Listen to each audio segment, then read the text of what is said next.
Though the Allies have now left most of the Rhine far behind, it was on the second day of the surge over that river that Winston Churchill crossed it in person. Naturally, he got a tremendous reception from everyone, and it was indeed a great moment for him after all these long years of tireless leadership, from the days when we stood alone right up to the present collapse of Germany's western defences.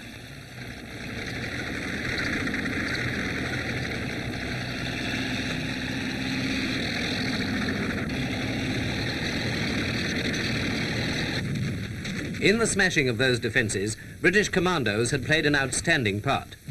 The enemy had concentrated many of the best forces available against Monty's 21st Army Group, and the Germans certainly fought hard at Basel.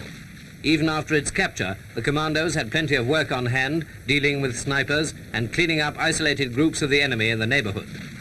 Yes, there had been most violent and bitter fighting before the British finally burst out of their east of the Rhine bridgehead to drive on north and east into central Germany.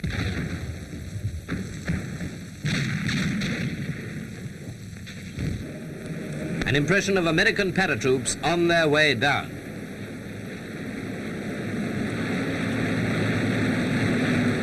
Allied airborne forces also took their objectives in the manner and at the speed that had been planned. Their gallant work fitted neatly into the general jigsaw of the great offensive, and one of the earliest communiques told us that they had linked up with commandos and other ground forces.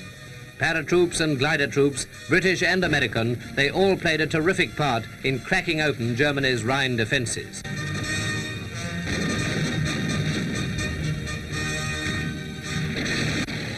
Men of the Oxford and Bucks, among others, landed almost on top of their objectives, which included bridges across the small river Isel.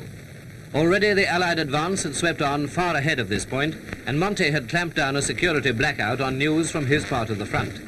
But in towns and villages already overrun, the troops were very busy dealing with German civilians as well as prisoners of war.